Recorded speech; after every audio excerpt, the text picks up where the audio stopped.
इस वीडियो में हम संज्ञा पढ़ने वाले हैं। संज्ञा की परिभाषा है किसी भी व्यक्ति, वस्तु, स्थान, प्राणी या भाव के नाम को, ठीक है, इनके नाम को संज्ञा कहते हैं। संज्ञा की परिभाषा है कि किसी भी व्यक्ति, वस्तु, स्थान, प्राणी, भाव, ये सब के नाम को संज्ञा कहते हैं। जैसे यहाँ पर दिया है आइसक्रीम, झूला, मेलोडियन, नाव, ये सब क्या है, वस्तुओं के नाम हैं। बच्चे, माता पिता, आदमी, जादूगर, ये लड़की, लड़का, ये क्या है, व्यक्तियों के नाम। मेला, शहर, ये है स्थानों के नाम। आनंदित, खुशी, प्रसन्न। आनंदित, सुखी, प्रसन्न, ये क्या है, भावों के नाम। खुशी, उदास, भयभीत, ये सब भी भाव हैं, ठीक है, ये भावों के नाम हैं। यहाँ दिया गया है संज्ञा के भेद। संज्ञा के 3 भेद होते हैं। पहला व्यक्तिवाचक संज्ञा, दूसरा जातिवाचक संज्ञा और तीसरा भाववाचक संज्ञा। पहला व्यक्तिवाचक संज्ञा के बारे में पढ़ेंगे। जिस संज्ञा शब्द से किसी विशेष व्यक्ति, स्थान, वस्तु का बोध हो। जिस संज्ञा शब्द से, हाँ ठीक है, जिस संज्ञा शब्द से, संज्ञा पढ़ें आप लोग, ठीक है, जिस संज्ञा शब्द से किसी विशेष व्यक्ति, स्थान या वस्तु का बोध हो, मतलब पता चले, उसे व्यक्तिवाचक संज्ञा कहते हैं। जैसे उदाहरण दिया गया है यहाँ पर, गंगा, कोलकाता, मदर टेरेसा, ये सब क्या है, नाम है। ये सभी एक विशेष नाम है, ठीक है, ये सभी एक विशेष नाम है। नदी, विशेष शहर और विशेष महिला। गंगा क्या है, एक विशेष नदी का नाम है। कोलकाता क्या है, एक विशेष शहर है। और मदर टेरेसा, ये क्या है, एक विशेष महिला का नाम है। कुछ अन्य व्यक्तिवाचक संज्ञाएं दी गई हैं यहाँ पर। व्यक्तियों के नाम, व्यक्तियों के नाम में दिया गया है महात्मा गांधी, चंद्रशेखर आजाद, विराट कोहली, साइना नेहवाल आदि। ये सब क्या है, विशेष व्यक्तियों के नाम हैं। इसके बाद यहाँ पर देशों के नाम। देशों के नाम हैं भारत, अमेरिका, कनाडा, रूस, जापान आदि। ये सब देशों के नाम हैं। और यहाँ पर व्यक्तियों के नाम दिए गए थे। खेलों के नाम है हॉकी, क्रिकेट, फुटबॉल आदि। पुस्तकों के नाम है रामायण, महाभारत, कुरान, बाइबल आदि। इसके बाद यहाँ पे त्योहारों के नाम दिए गए हैं।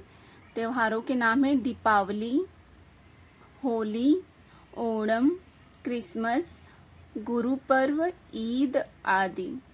इमारतों के नाम दिया गया है यहाँ पर। इमारतों के नाम है ताजमहल, चार मीनार, कोणार्क मंदिर, लाल किला आदि। ये सब क्या है, इमारतों के नाम हैं।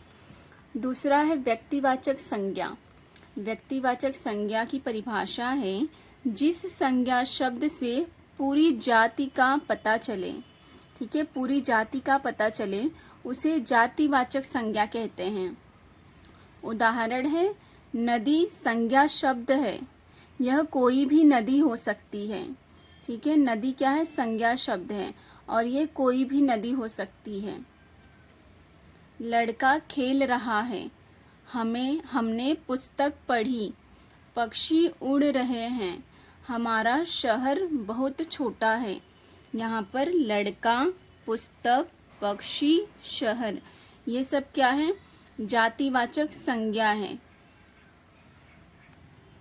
ये जो यहाँ पर शब्द दिए गए हैं पिंक कलर में, ये सब जातिवाचक संज्ञा के शब्द हैं, ठीक है। लड़का खेल रहा है तो वो कोई भी लड़का हो सकता है, ठीक है, तो इसलिए यहाँ पे जातिवाचक संज्ञा में लड़का, पुस्तक, पक्षी, शहर। वही किसी शहर का नाम दे दिया जाता, किसी पुस्तक का नाम, किसी लड़के का नाम या किसी पक्षी का नाम, तो वो व्यक्तिवाचक संज्ञा हो जाता।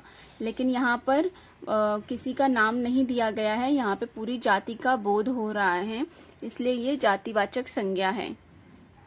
जो पीछे हम लोग रंगीन शब्द देखे पिंक कलर में, उसके बारे में यहाँ पर बताया गया है कि इन वाक्यों में, पीछे के जो नेक्स्ट लास्ट ये पेज का जो हम लोग वाक्य पढ़े, पिंक कलर में जो वाक्य दिया गया था, उन वाक्यों में आए रंगीन शब्द जो थे वो किसी विशेष व्यक्ति, वस्तु, प्राणी या स्थान का बोध न कराकर किसका बोध करा रहे थे? पूरी जाति का बोध करा रहे थे, पूरी जाति के बारे में पता चल रहा था। इसलिए ये सभी जातिवाचक संज्ञाएं हैं, क्योंकि ये शब्द पूरे वर्ग या पूरी जाति के लिए प्रयोग होते हैं। ठीक है, इसलिए वो सारे शब्द क्या थे? जातिवाचक संज्ञा थे। तीसरा है भाववाचक संज्ञा। जो संज्ञा शब्द मन के भाव, ठीक है, मन के भाव किसी वस्तु, व्यक्ति, स्थान के गुण दोष तथा अवस्था का बोध कराते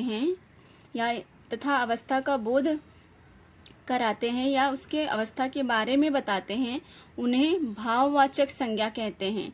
उदाहरण है बचपन, ऊंचाई, हंसी, दया आदि।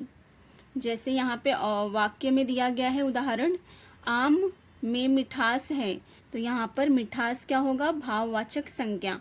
बगीचे की सुंदरता देखने योग्य है, तो यहाँ पर भाववाचक संज्ञा है सुंदरता। गुलाब की खुशबू मन को मोह लेती है, तो खुशबू। यहाँ चारों ओर हरियाली है, तो हरियाली। ये जो पिंक कलर में दिए गए शब्द हैं, ये सब भाववाचक संज्ञा के शब्द हैं। इन वाक्यों में आए रंगीन शब्दों को हम केवल महसूस कर सकते हैं, उन्हें छू नहीं सकते। ये सारे शब्दों को हम सिर्फ महसूस कर सकते हैं, छू नहीं सकते, इसलिए ये भाववाचक संज्ञा है। भाववाचक संज्ञाएं बनाना। यहाँ पर बताया गया है। भाववाचक संज्ञा सर्वनाम, विशेषण तथा क्रिया से बनती है। भाववाचक संज्ञाएं किससे बनती है? संज्ञा, सर्वनाम, विशेषण तथा क्रिया से बनती है। कुछ भाववाचक संज्ञाएं इस प्रकार हैं, जैसे मित्र का मित्रता, वीर वीरता, सुंदर सुंदरता, खट्टा खटास, अनेक अनेकता, लिखना लिखाई या लिखावट भी कह सकते हैं। लिखना को लिखाई या लिखावट भी कह सकते हैं। ऊंचा ऊंचाई, ऊंचा का ऊंचाई। ऐसे ही यहाँ पर देखिए, बच्चा बचपन, बूढ़ा बुढ़ापा, कठोर कठोरता, दोस्त दोस्ती, पढ़ना पढ़ाई, सजाना सजावट, गरीब गरीबी, दुष्ट दुष्टता, मोटा मोटापा, मीठा मिठास, एक एकता, चढ़ना चढ़ाई, गहरा गहराई। ये सब क्या किया गया है? यहाँ पर भाववाचक संज्ञाएं बनाई गई है। इस पाठ में हमने सीखा कि किसी वस्तु, व्यक्ति, प्राणी, स्थान तथा भाव के नाम को संज्ञा कहते हैं। संज्ञा किसे कहते हैं? किसी व्यक्ति, वस्तु, स्थान, प्राणी, भाव, किसी भी चीज के नाम को संज्ञा कहते हैं। संज्ञा के 3 भेद होते हैं, व्यक्तिवाचक संज्ञा, जातिवाचक संज्ञा तथा भाववाचक संज्ञा। व्यक्तिवाचक संज्ञा, जातिवाचक संज्ञा तथा भाववाचक संज्ञा।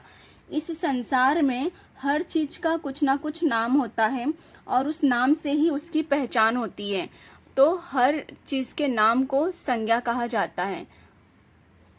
व्यक्तिवाचक संज्ञा किसी विशेष व्यक्ति, व्यक्तिवाचक संज्ञा में क्या है? किसी विशेष व्यक्ति, वस्तु, स्थान का बोध कराती है। ठीक है, व्यक्तिवाचक संज्ञा क्या कराती है? किसी विशेष व्यक्ति, वस्तु या स्थान का बोध कराती है। जातिवाचक संज्ञा से संपूर्ण या पूरे, संपूर्ण मतलब पूरे जाति का बोध होता है। जातिवाचक संज्ञा में संपूर्ण जाति का बोध होता है, पूरे जाति का पता चलता है। भाववाचक संज्ञा से गुण दोष का पता चलता है। भाववाचक संज्ञा से गुण या दोष का पता चलता है।